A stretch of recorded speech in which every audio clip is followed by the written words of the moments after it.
this is going to be like a basic drawing introduction, but it should, at the end of it, you should be able to, if you're not a drawer yourself, you should be able to have some idea and be able to start, and that can be applied not just to drawing on furniture, to anything. For if you want to just sketch for yourself, if you want to do a journal, or if you want to just start drawing on anything. So that's what we'll be doing, and I'll be explaining it as simply as I can so anybody can start. So I've got this little quote, and I know Facebook throws images around the opposite way, which won't affect us for, like the imagery. But I did this little quote, which I don't think I've shared, and it says, create things you wish existed. And that's pretty much what we do, hey, when we're creating things, create things we wish existed. So that's a little bit of inspiration. Now I'm a bit of a seahorse girl. I'm quite fascinated with the seahorses. I've done a beautiful big oil painting of a seahorse, which I've got beside me, and I don't know if I can stick it under the camera or not. It was inspired by this that I did. This was an experiment one day. I was experimenting with mixed media, just messing around, and I started just throwing on the paint, and then from that I started to work up a seahorse, and it's, I've gone crazy on seahorses ever since. Thank you for those who share while this is going on too, because this would be good for, probably everybody knows somebody that wants to draw, or would like, this would take advantage of. It is a free course. People have been asking me for years to go back to teaching and to help them, and so I'm throwing it up on the internet with no cost to anyone. So and it has, like I said, when I first jumped on, it's taken me like 6 hours just to set this up for you. So it's a lot of work. I'm hoping that it is going to be of benefit and a blessing to you guys, because otherwise I could be just drawing for myself, couldn't I? So here we go, guys. I'm working on a tabletop here. It's about 1 metre square. I'm actually doing the drawing on top of it for now, because I'll be teaching you the drawing first, and then I want to move on to the table itself, and it's a project that I've been wanting to do for myself. And I really want to go to town on it. I really want to do something pretty elaborate and advanced.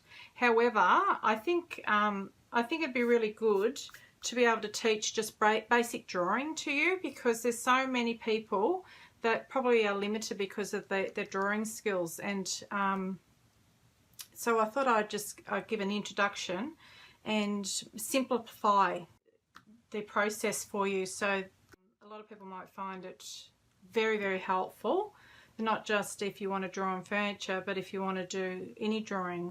I highly encourage people to have sketchbooks, to keep a sketchbook. I've got heaps of them, and I don't put any rules on these, guys. I do what I want to do in these. These are my free time, where I play and experiment, and just, sometimes I don't even finish what I'm doing. This is where I mess around in. So I highly encourage you to have a sketchbook. You don't have to show anyone, or even a journal. Like if you keep a journal, I keep a bullet journal. I've put a video up. You might want to have a look at that. I've got my reference here, and I've got some examples to explain things a bit better. This seahorse is an experiment I did. Oh gee, I can't even remember. It was a while ago.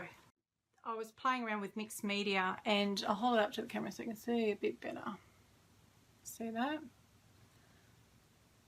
Okay, so I don't know if you guys are into seahorses, but I love them. I just think they're gorgeous little creatures, and they're usually, most of them are yellow, I think, like this picture here, but blue's my colour. So I was experimenting with mixed media, and this came out of this afternoon playing around with, just without any rules, just messing around with paint, and I just loved it. And so from there I did a huge oil painting, which is beside me, and I could probably gently get up and pop it under the camera for you. So, but it's huge. It's just as big as this, or it's bigger than the table. So, the tabletop. So I'll jump up quickly, and I'll that's shining. I'll move that. So, yeah. Oh, this. I don't know if this was a good idea, but no, it's a bit big. I'll show you a small photo, but this might give you a close up. Okay, it's huge oil painting that I did from that little sketch. So what I just showed you was that. The painting actually hangs that way too. It's a square canvas that hangs as a triangle. So that's what came from that. So I use that as part of my reference, and then I've also got this image from, you can get free images that you can download from Pixabay, pixabay.com. If I do actually use the reference though, I actually like to go back and donate to the photographer, because I think every creative should be paid for their creations. So I do, you know, they have on their site, you know, you can buy them a coffee or whatever, donate back. So I do, if I'm going to use their reference to, you know, as a main part in an artwork, I do like to go back and bless them with some kind of payment. But with gathering your references, I like to get a lot of reference and then take bits and pieces and put my own thing together. And that way it's totally original. And you know, you haven't copied anything, and so I highly encourage you, if you use the internet images at all, to only take an impression from them, not copy it, you know, exactly, because there is copyright guidelines that I encourage everyone to respect. And I'm just working on photocopy paper for the purpose of this tutorial. Now the other references I'll be using for the tabletop too will be, I'll show you in the sketchbook. I've printed it out as well. So, oh, there's the seahorse. Oh no, that's another seahorse I did. That's a seahorse I did for my adult colouring book, Positivity Quote colouring book. So that's a seahorse too. So I do like them. So I'm going to use that as part of my reference too, to just pull inspiration from. And this is one I started. This is a cat that I started ages ago. And it ends up, he's full of flowers. Can you see that? I'll move it up as close as I can. I don't know how close I can get without it blurring. But so are the flowers in that. So we're going to do something similar in a way with the seahorse on this table. The flowers though will probably be around the seahorse more than inside it, like this cat. And I'm going to use this cat to demonstrate how to break down something more complicated like this to draw as well. These are figures that I was drawing. Yes, you can see that, I think. Figures you can draw. See how the figures are broken down into ovals and circles. And figures are probably the most difficult thing you can draw. That and portraits, faces.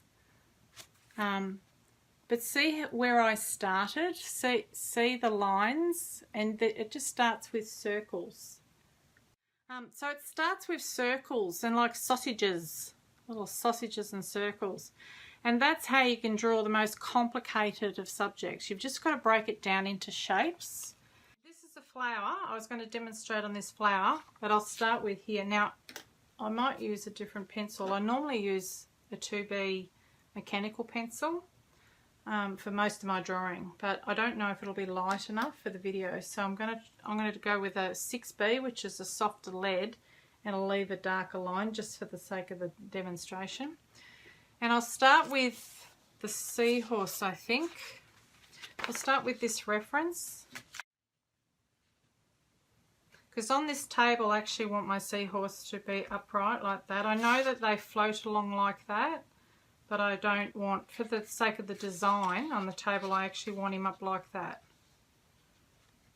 So you start with basic line first. So I always have a lot of messy line before I get to the finished drawing. So you can start, I would normally draw fairly light, but I can't for the video, so I'm showing you pretty dark lines. So take that into account.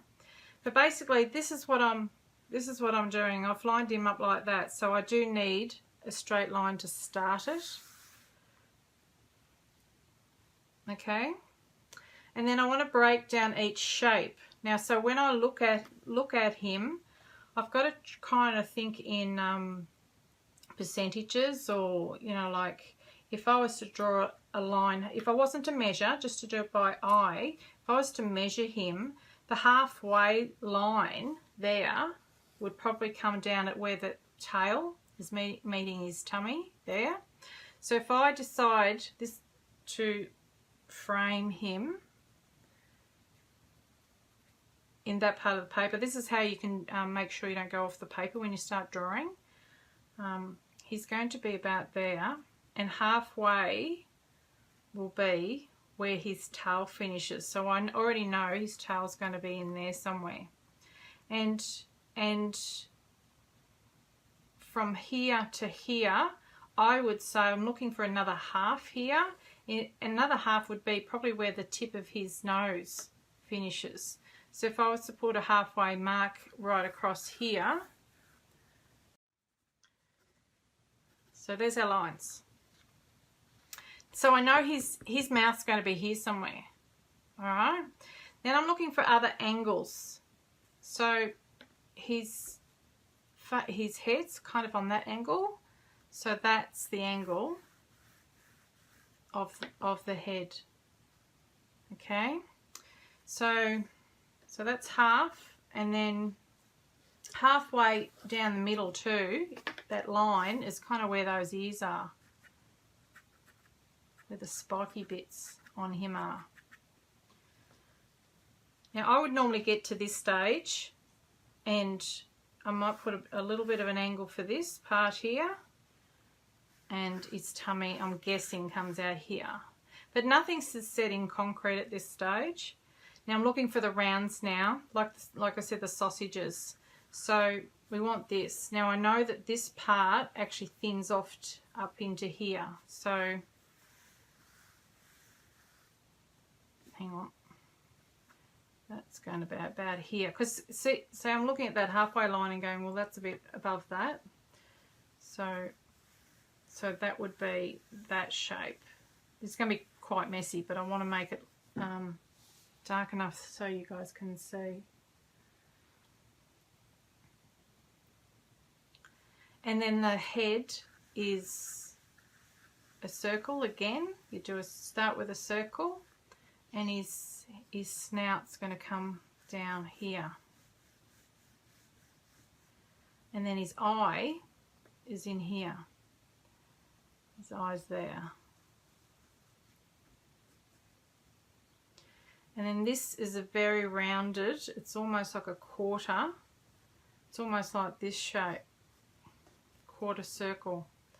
So that's, if I think of that in that spot there, that quarter circle, that's that part there.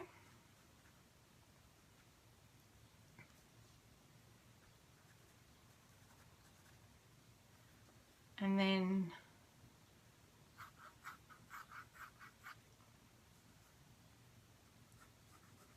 that's his little fin at the back. And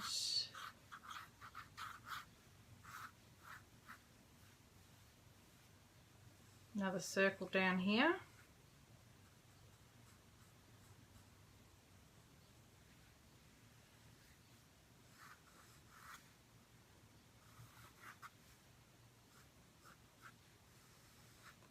So you can see the shape already. We can see a seahorse already, can't we? Just with a few simple lines.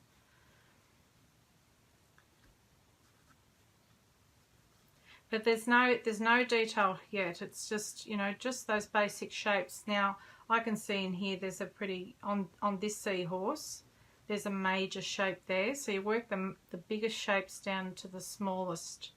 So the most abstract shapes down to the detail. And this joins up to his back.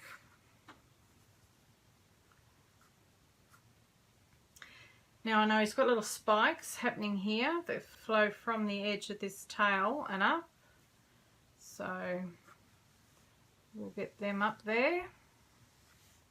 And his tummy is a little bit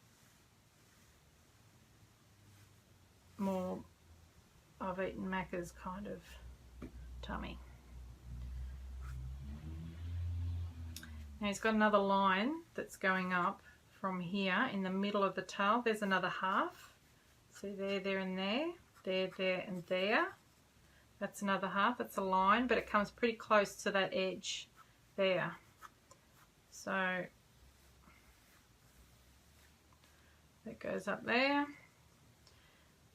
And then it lands up about, joins up about here.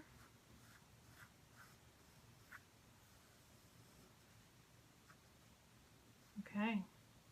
That's it. That's your seahorse.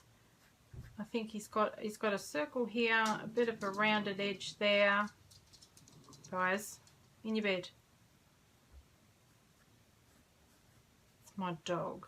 The next door's got visitors. In your bed. Okay. That's seahorse. Just the basic shape. I mean, from there you can go and get as detailed as you want. Like I said, I wouldn't be this messy. When I, like, obviously I would keep all these lines pretty light. So then when I go back in with a darker pencil, this is already laid out like a map for me. And I can go into the smaller bits and pieces or the shading or whatever I want to do. Or even if I'm doing ink work, and I want to lay it out first, and then I can go in with the ink. I've had enough practice over the years not to so much do that all the time. I often just go straight in. I mean, that cat I showed you earlier, that was done with a biro. But in saying that, I did lay out the basic shape of the cat. So that's a complicated subject. So where's the other one? So see how you'll see the ghost lines here. They're basically what you're seeing with the seahorse. So I've laid that out really, really lightly and then gone into, you know, just roughly where those eyes would be and then I've gone into the more detail bit by bit. This is that cat before it got to this stage, so I've just printed it off because I've taken stage photos. So this is like so much detail in this. So if you were trying to duplicate something like this, you would really need to break it down the same way. So we've got this flower here, this flower here, this one here, but see these two here? You would just start by putting circles in there. I'm going to do it really hard to show you. And then there's a leaf off there, of those roses. Then there's another shape here that starts about halfway, again, halfway. But be careful I don't draw over my sketch in my sketchbook. And then we've got this flower here, which is like a sausage shape there again, with the stem. It doesn't quite come that far, does it? I've overdone it there, but stem. That's a circle there. That's that one that that's that bud. Okay, and then that one's almost like a triangle. And then you've got the leaf. We all know what shape a leaf is. Did you see what I mean? They're just broken down into basic shapes, and then you go into that shape and you work out the smaller shapes within that shape. and the angles that the shapes are on. So it's the same over here. That's this one, it's that, but that's again a circle, taking up the part of the, there's the leaf. So I just put flowers inside the shape of the cat that I drew.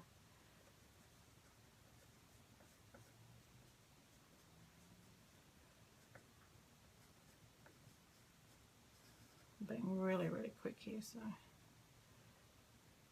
And okay, see? So that would be where you would start, just to guide you.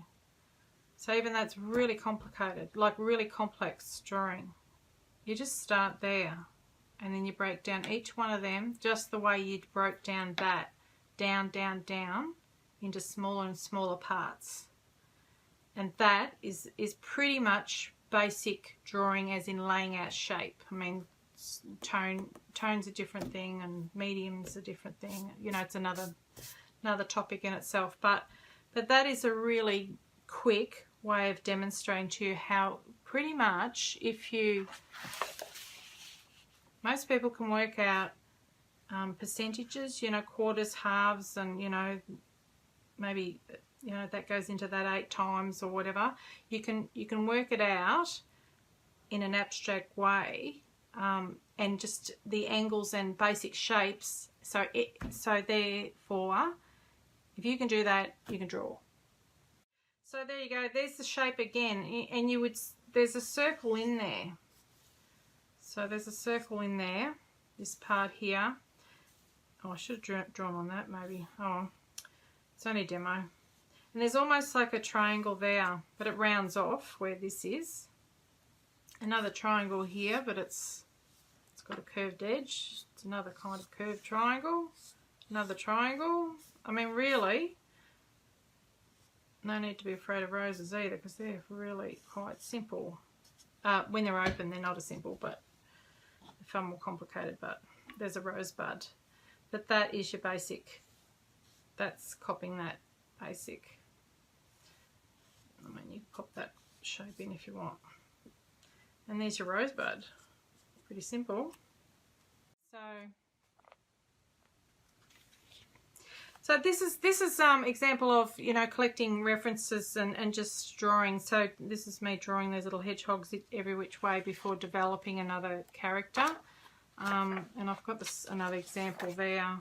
Same thing here. Just drawing things different ways before you establish what you're doing. So that's what I'll be doing with the seahorse. I'll be using some of the artwork I've done with seahorses and the sketch and that reference that I was sketching at before to create a new seahorse, other than, you know, what I've already done. And I'll do that on the table. But this is the table that I've got. It's been sanded down, but unfortunately I didn't sand it. I picked it up like this and somebody has sanded through. So it's got all this inlay, but there's little patches where it's been sanded through, and